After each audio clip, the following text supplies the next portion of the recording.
mujj wax rek li mu mujj wax rek concernant Ousmane Sonko.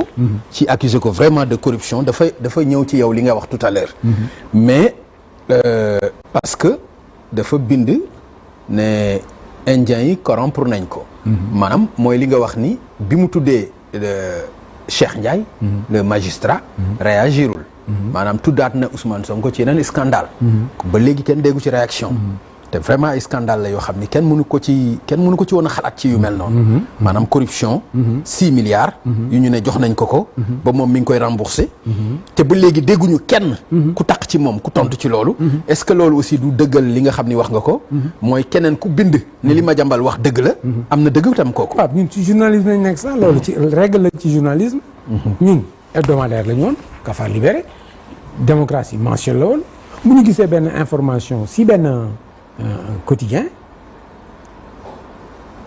ñu jàpp ne dëgg la ñu toog 3-4 jours kenn commenté wu ko kenn weddi wu ko pardon et ñu jàpp ko comme un fait avéré daal di ko commenté comme ni ñuy commenté un fait avéré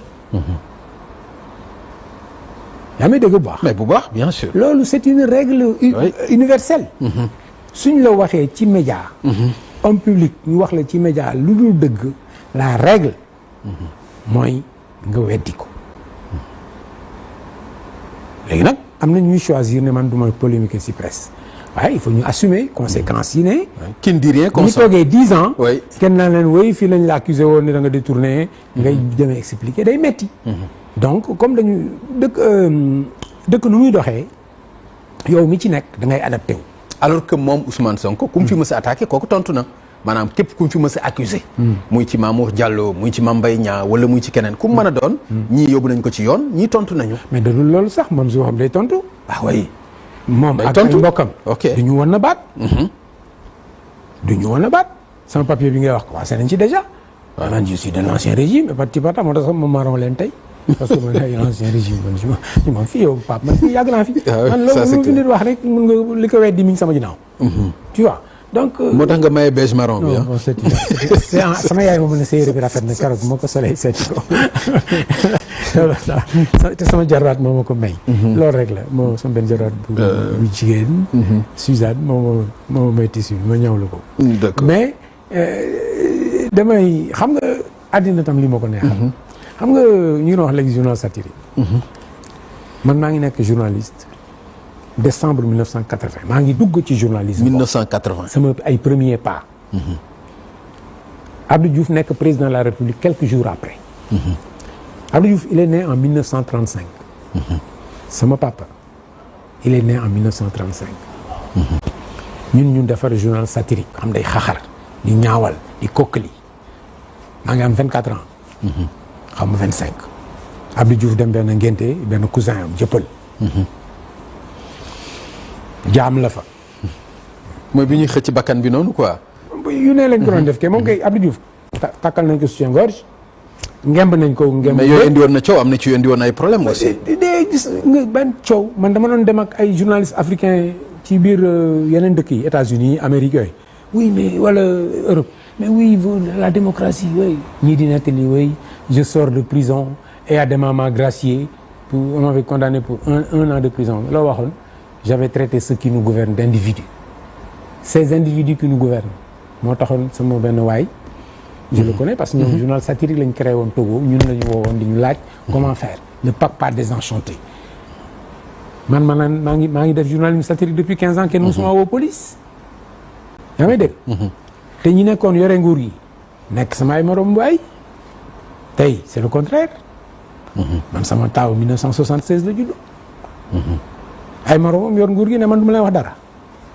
nañ changé loi yi rek bu laa doot ma leen wax dara ils prennent leur courage à deux mains ils ont les moyens de le faire dem changé loi yi ne dëkk bi léegi parti unique moo fi am lii amatu fii da xam nga nag ku bëgg nu ñu koy waxee akara da ngay ñeme kaani tout à fait su fekkee da nga bëgg nekk démocrate da ngay nangu nag presse bi di la critiquer et parfois ñun li ñu doon def parfois dañ daan juum parfois ñu def lu metti la nga xam ni jar nañu yor nguur gi sax dal suñu kaw mais ñoom ils étaient d'accord avec les règles du jeu écrites comme non écrites Pape yi ñu bind ak yi ñu bindul yëpp maanaam xam nga ñii sëriñ si. bàyyi wu ñoon kenn yow gis nga sama livre bi. les recueils de portraits. ay ñoo xam ni dañ fiy gàddu ay milices dem dóore dara fekku leen ci. critiqué nañ leen fi sëñ Modou Kara. sëñ Moustapha Sy. def nañ seen portrait te neexaluñ leen. dëgg loolu dëgg. dëkk bi yëpp moo nangu woon cette convivialité démocratique. te yàqul woon dara tamit nag ci avancé dëkk bi. ku ci nekk ak sa pàcc. Senghor teg na les fondations. Abdou Diouf ñëw ne kaa la ñu ubbi démocratie bi ba xaw a négliger leneen. mais ba Abdoulaye Wade di ñëw fekk daal di consolider démocratie bi ba pare xaw a commencé liggéey Macky Sall ñëw fekk fi lu sotti Macky Sall amul lenn sur le plan comment dire institutionnel lu ñu fa waroon def. D'ailleurs il a cherché il a inventé la limitation des mandats à 5 ans machin 2 fois def benn référendum. Sinon il y avait plus rien à construire sur le plan institutionnel. Parce que Senghor defar na Abdou Diouf defar na Abdoulaye Wade ñëw consolider mu am jot nag defar ay pont defar ay aéroport defar ay ñii bu ñu ñëwoon fekk ci kaw yooyu ñu def noonu buñ fiy jógee seen ay àndandoo ñi leen faral dinañ mën a wax lii ñuy faral Macky Sall di wax tey. gàcce ngaalaama ñoo fi def lii ñoo fi indi école bu toll nii ñoo fi yokk université bu mel nii ñoo fi indi lii ñoo fi gagné coupe d'Afrique bi ñoo fi dem coupe du monde finale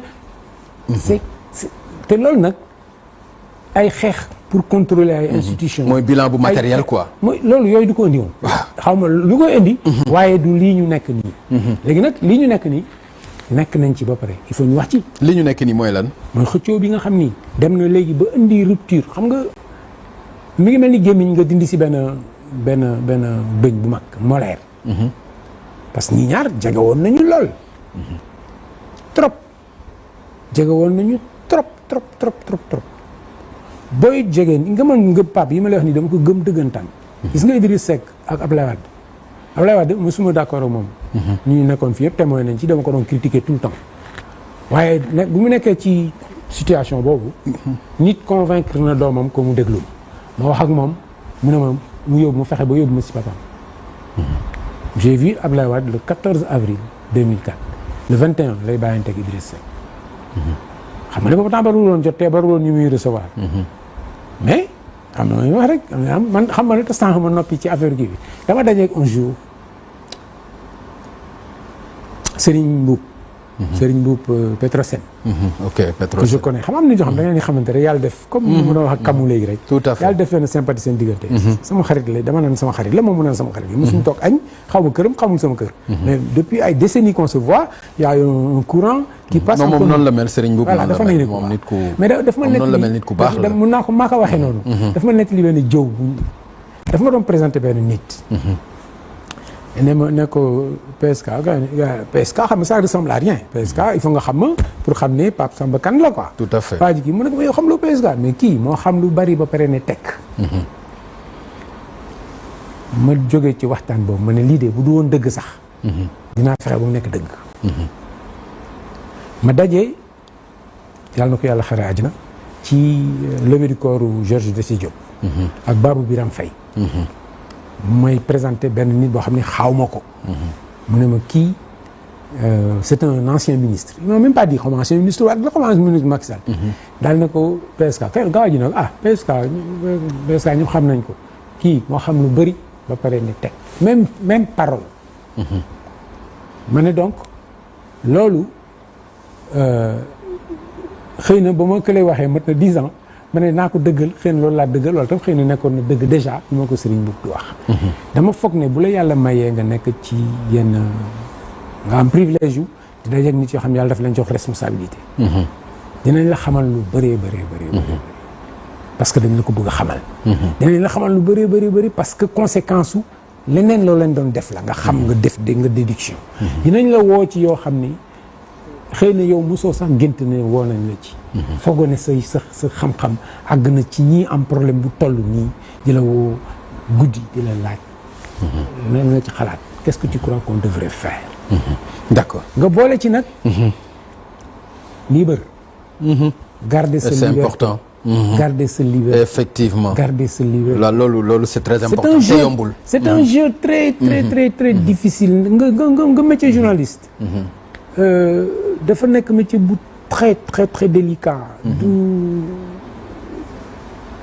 boo koy pratiquer sérieusement nekk un journaliste bu am influence nekk éditorialiste di wax ay nit yi di kii man am na nit yoo xam ne ma tudd tur mais dama leen a défendre ci ay moments yu leen attaqué fii kii musuma leen gis ci àddina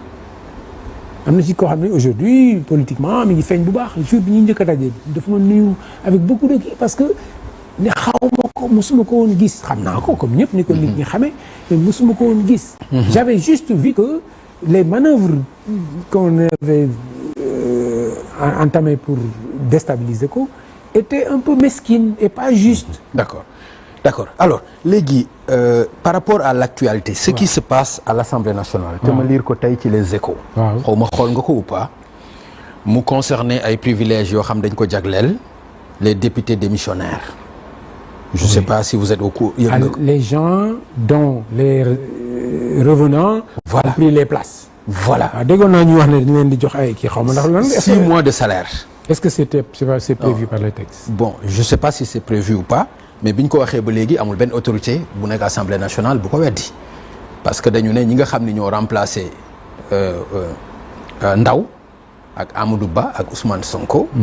ñi leen remplacé dañuy leen di. ñi ñu remplacé waaw ñi nga xam ne ñoo quitté ñoo génn. waaw dañuy génn ak ses ay avantages. maanaam dañuy continuer. ñu fay leen 6 mois. yoo xam ne cash lañ leen koy jox 1 mois après. dañ leen di jox xaalis bi dinañ garder seen passeport diplomatique en même temps. seen prêt yi nga xam ne aussi amoon nañ ko ci banques yi ak yooyu. Assemblée nationale dina ko jël en charge.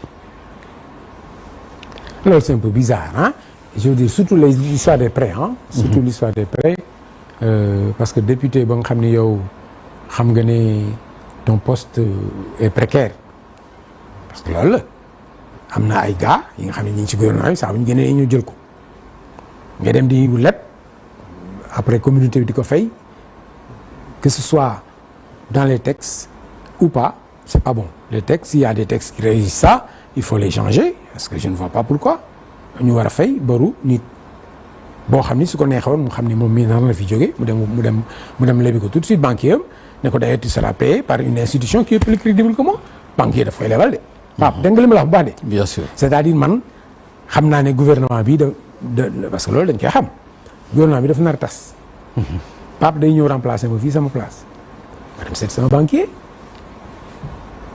yàlla mu nekk un ancien condisciple de l'école. D'accord.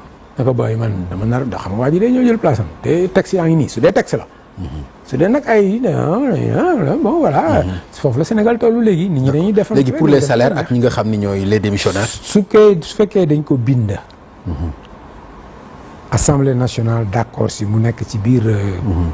parce que loolu loi moo ko organisé remplacement wu député bu jógee nu mu tuddati bu nga xam ni dafa suppléé woon kenn su fekkee texte yi dafa prévoir ne bu ñu fay jógee dañ leen di fay 6 mois de salaire je me demande d'ailleurs pourquoi 6 mois et pas 8 ou 10 ou 5 ou 1 j'en sais rien su fekkee bu loi dañ ko prévoir comme kenn mënu si dara mais bu fekkee nag du lu texte prévoir moom gars yi ñu ngi def lu leen neex ci assemblée bi.